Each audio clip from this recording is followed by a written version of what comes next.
So I'm going to just be listening in. So help me welcome Mark.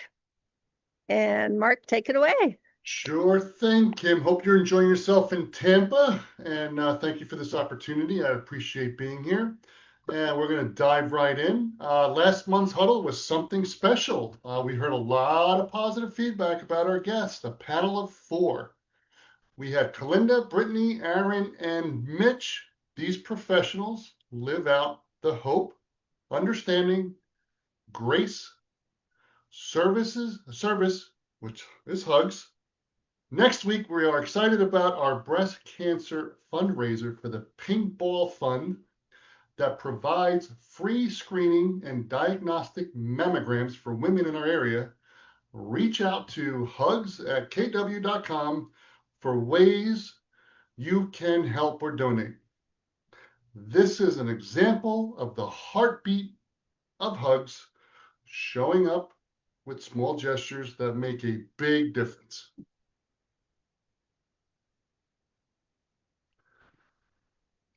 Now we're going to introduce our head hugger for the month of October. Do I see her on here though?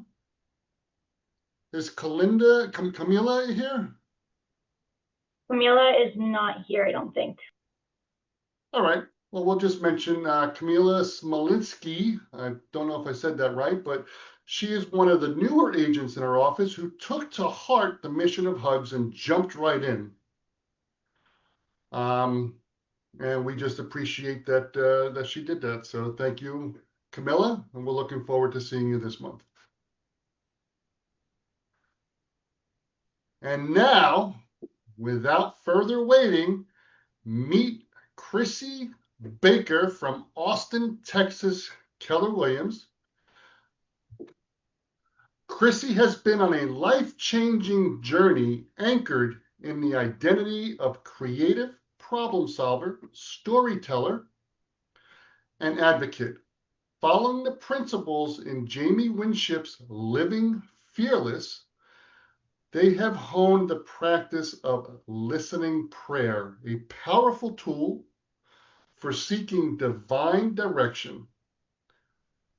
Chrissy is now driven to teach others about listening prayer and to share the amazing stories of faith that have resulted from this journey. So welcome, Chrissy. Thank you so much for having me today. It's just an honor to be with all of you. And thanks to everyone that's joining. We're going to talk about three things today because I'm actually just coming out of a weekend workshop with Jamie and his wife Donna Winship, and the premise of everything comes from what they teach in this book called Living Fearless.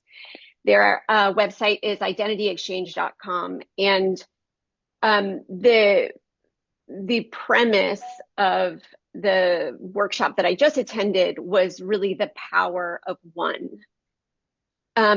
So in that light, I'll just say, just as Mark had said, my name is Chrissy Baker, but my name in the kingdom of God is creative problem solver, storyteller, advocate.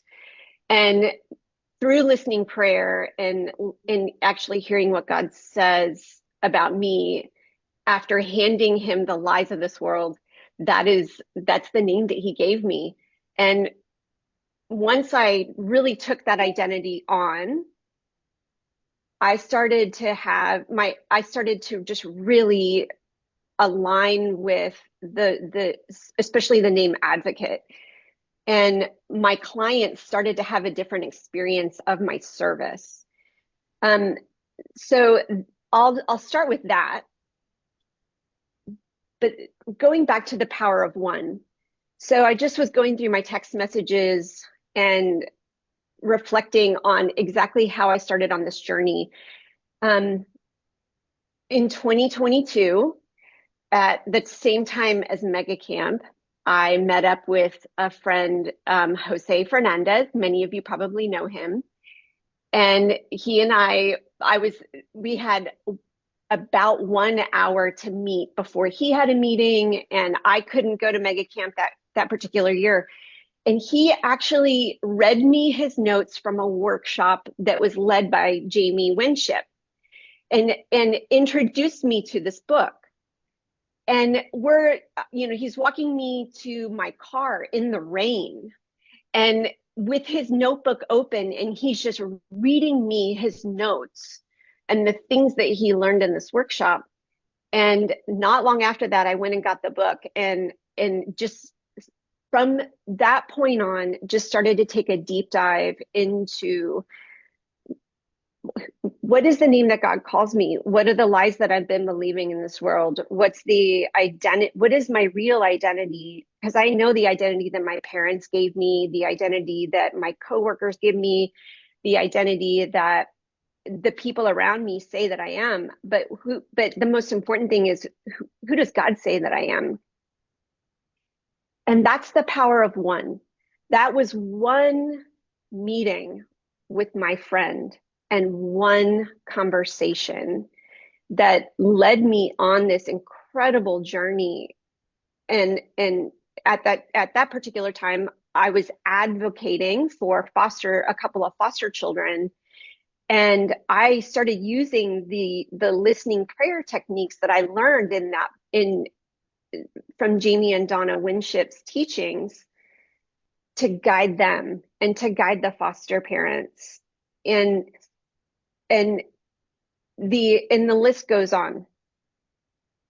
And I'll post this in the notes, in the comments after this, but how many of you all, if you could just show me your hands, how many people know the story of Brian Welch of the band Korn? Head Welch. Okay, so a lot of people know him. He is a worldwide rock star for the band Korn, and they've sold out arenas and stadiums. And they lived the lifestyle of sex, drugs, and rock and roll. But it was his real estate agent that introduced him to Jesus. And that changed everything. That's the power of one. So when we think about our influence, we are intimately involved with our clients for 30 days or more in these transactions that can be very emotional.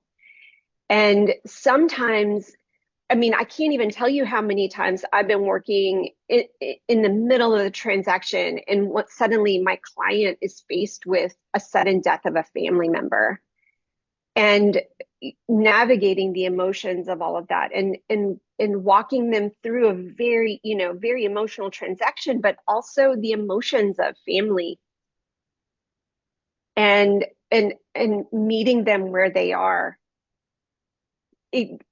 A lot of times we are in the places where people are just in a broken space, or we know that maybe they're having trouble with their kids or another family member or with work.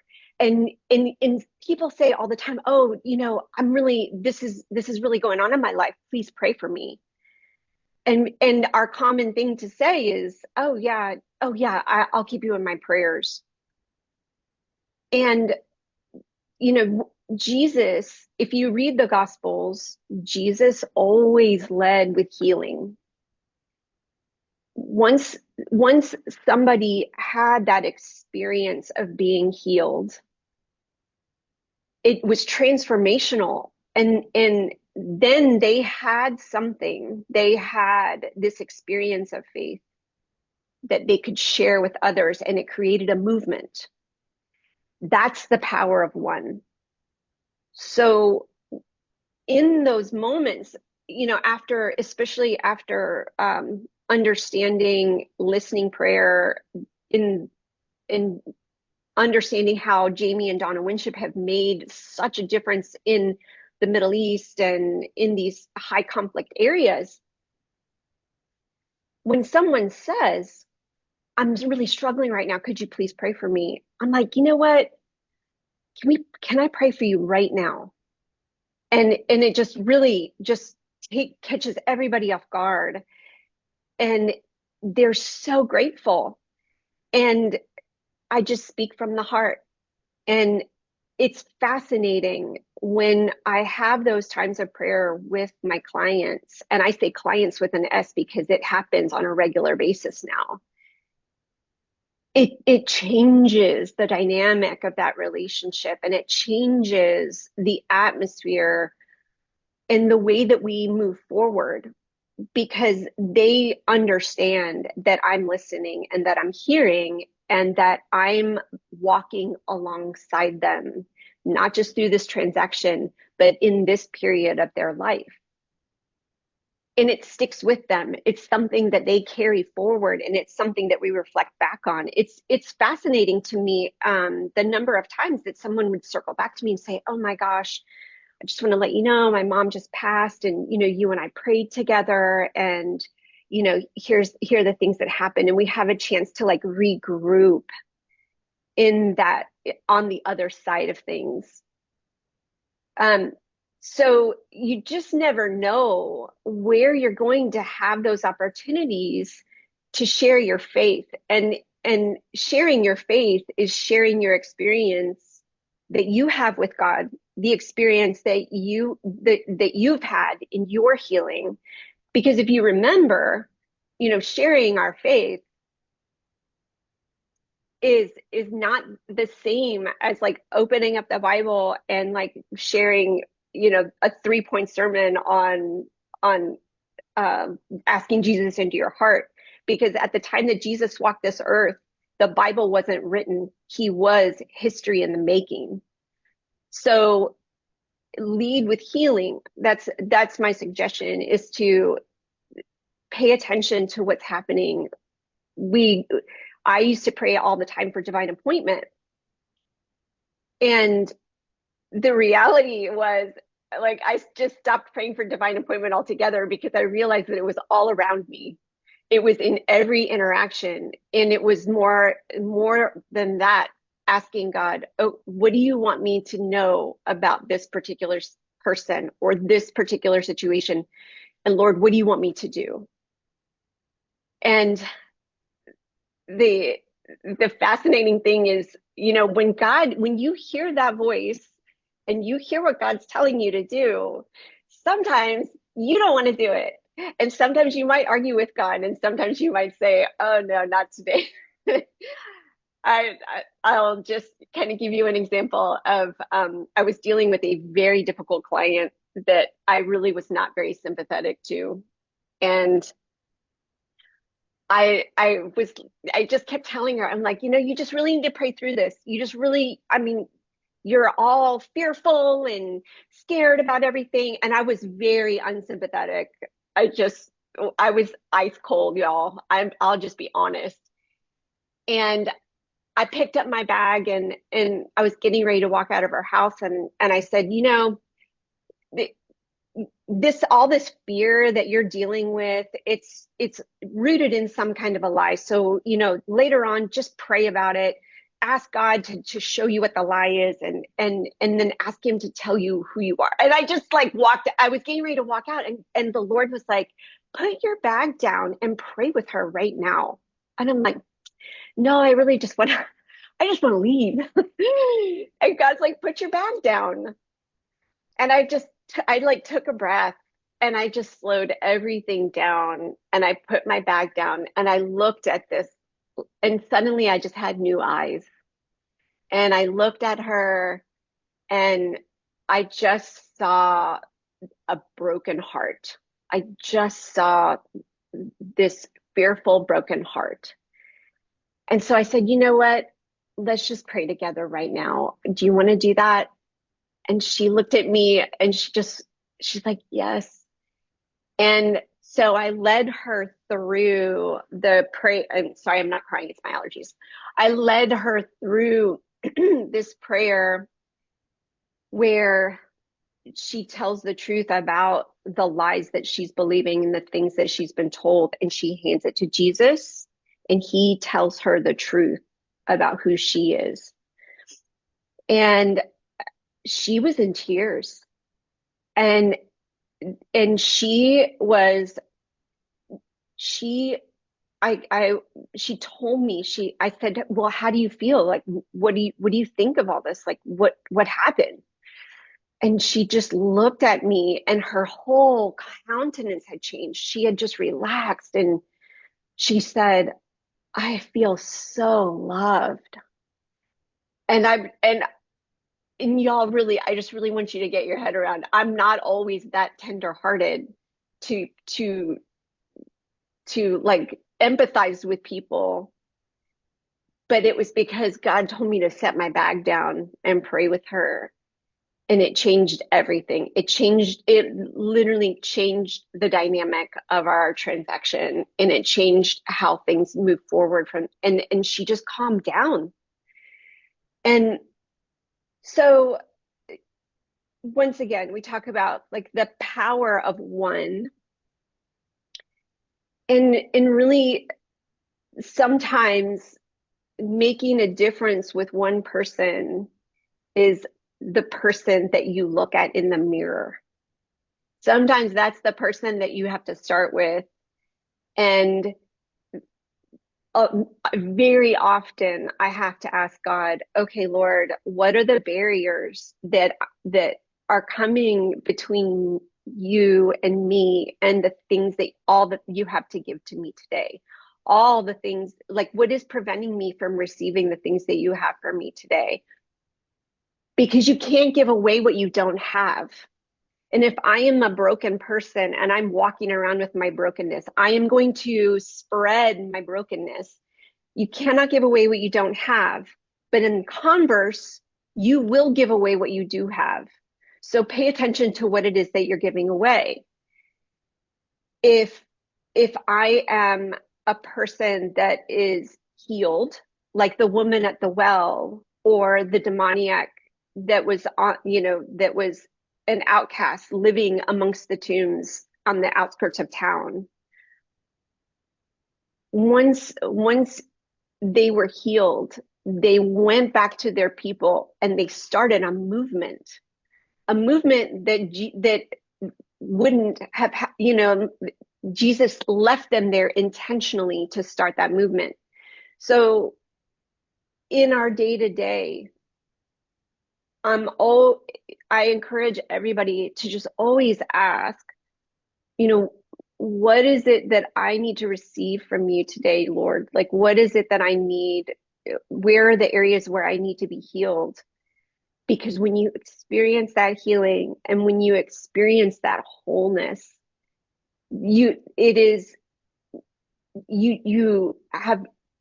just so inspired to go out and share that with others and share that healing and that joy with others. It just naturally pours out of you. And that's how you start a movement. And anyone can do it. We're all just ordinary people, just like getting through life. We don't have to go to some foreign country to go on a missions trip, because the person that we are to make a difference with is right in front of us. And sometimes it's us, and sometimes it's our clients or our family member or our friends, but we are the power of one.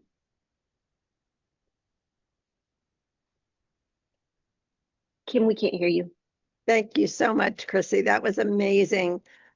Chrissy mailed me Living Fearlessly after Mega Camp, and I got the book in the mail, and it was recommended that you sit and read it in one day, right? And do the exercises. And I love the word movement. You said movement, and I really feel like this is what the call to Hugs is: hope, understanding, grace, and service is a movement of showing hope to the people that I transact with or the people that I meet every day, understanding grace and service all through, my faith. And so I really appreciate that word that you mentioned.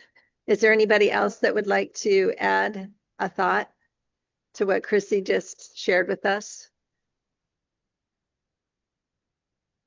Well, I think one of the things that she mentioned, and I wrote it down, was you really got to pay attention to what you are giving out, because in a world that we get so we get beat up in a lot, and we can transfer that to people. We have to I think we have to take time to understand that and focus on the positive and not the negative.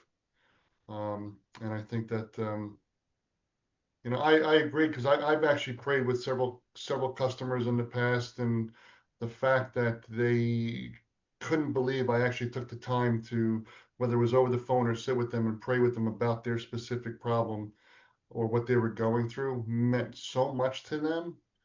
And I think I've had similar people share that they just felt a huge weight lifted off their shoulder once they had someone that actually prayed with them, that showed they cared for them, cared with them, showed empathy, sympathy, and we were able to share our faith with them. And I think those moments are very, very special. Chrissy, I want to just tap in. First of all, thank you, you know, and just for the reminder that every home that we sell, that every client that we serve is a chance to walk in the purpose, right? No matter where you come from, walk of life, no matter what culture you come from, or even what belief. And I think this ties back to, so often is, people say, well, why Keller Williams? Because there's so many other choices out there, right? And sometimes, to be honest, it may be less expensive, but I think it believes into the that we build careers worth having, right? That we have businesses worth owning, that we live worth, how do you say, lives worth living, right?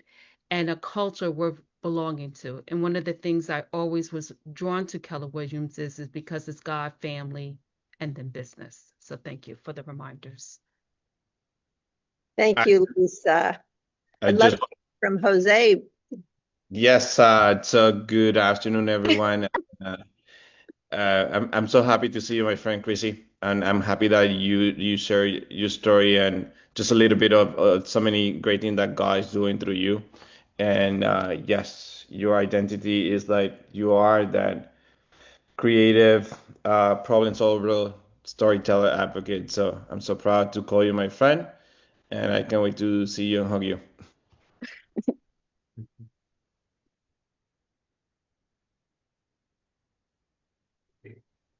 Well, I want to thank you one more time, Chrissy, for being here. And I hope that you will all buy the book and go through the exercise of finding your identity. I want to tell you that there's some information in the chat how you can know more about Hugs and get some gear and join our social media platforms and be part of spreading hope, understanding, grace, and service. And so I want to thank Mark for stepping in today. He was really amazing. Give him a big hand. I wasn't sure what the noise level here was going to be. Obviously, it was pretty bad. But the recording will be online, so you'll be able to catch it. So I'm going to let Mark take it from here. Are you ready? Am I ready? Yeah, Of just have a course I'm little bit ready. more left. Okay, so in the chat, you're going to find the information where you can be connected with us on Facebook, YouTube, and Instagram, right? Is that where I'm at, Kim? Right? And then email Kim at hugs@kw.com for any t-shirts, blankets, which both make awesome gifts. I actually got mine on. I don't think you can see, but I got my Huggers shirt on. So they're great, awesome gifts for folks you meet that are going through stuff, and obviously, always have that opportunity to pray with them. Um, and just wanted to thank you for being here today. Thank you for showing up with your hearts and for being part of this community. Let's keep spreading hope, understanding, grace, and service. This is a movement. Going to go back to that word, Chrissy. Movement. To uplift one another in our business and in our communities. Now go ahead and give yourselves a hug and say goodbye to each other for 15 seconds. Just Bye, 15 everybody. seconds. Just 15 seconds. Thanks for coming. It was great to see all of you, and Chrissy, especially thank you. Thank you, Chrissy. It was my pleasure. Thanks for inviting me, y'all. Thank you all. See you next Barbara, week. Have a great Kim, weekend. Barbara, Ramona, can we stay on for 1 second for me, please? Sure. Okay, take care. See you next month. Bye, Mark. Thank you. Leaving. Give me a second. I gotta find a door. You can stay if you want. Okay. Oh, I think Ramona didn't hear me, but that's all right. Barbara, we had our last breast cancer committee meeting. I don't know if the last, but a review yesterday morning at 9 a.m. There was just one thing they wanted me to check in on material with what the doctor plans on bringing, whether that's brochures or. I think he has a little PowerPoint, and he may have brochures as well. Okay. And he is going to keep it to 15 minutes. I saw their response. Thank you for doing that. Yeah. While we're all here, is there anything else last minute? I know your Venmo QR code, Barbara, we were talking about as well for the donations, collections. It's actually Zelle. I take Zelle. Okay, perfect. Yeah. Do you make a QR code for that so they could just scan the QR code? Or she can just give them her number. And they can Yeah, go with I her think that's the number. best. Okay. Yes. And they changed, the group decided to change the order. I don't know if I invited you in on the order we put together. Did you see that, Barbara? No, I didn't. Yeah, so they wanted to change it to the meeting, John, and then the speakers, and then lunch, right? Then bingo. Oh, okay. It felt Okay. like it was gonna flow better because I didn't want people to wait all the way till 2 o'clock to eat. Plus, we Yeah. get more tickets during lunch. Okay. Yeah, that's what we were thinking. Just because we normally do like a 12:30 lunchtime, we figured Yeah. pushing it to 2, we might get some hangry bingo players. So Okay. That sounds great. awesome. Well, I think we have a great event going, ladies. I'm excited for it. Yeah, There's yeah. some excitement around it. I think it's gonna be really good. I do. And I too. have some great goodies for decorations and favors, and so. And I've got the trees. But Barbara, how was your trip? Oh my God, it was like magnificent. It was just unbelievable. I'm a little under the weather today, but I'm glad it happened after the cruise and not before or during. But yeah, it was great. It was You're great. probably just playing a little bit of catch up now that you're home from all the travel. I'm Yeah, glad yeah. your pictures look beautiful on Facebook. Oh my Thank God. you, thank you, thank you. Yeah. It was just All as beautiful. I just had to click. The beauty was No filters needed. there. You'll always have the memory too. Yes, yes. So. Wow, I always hate for those trips to end. Thank you, Alyssa. I think it was great. It worked out Of good. course, yes.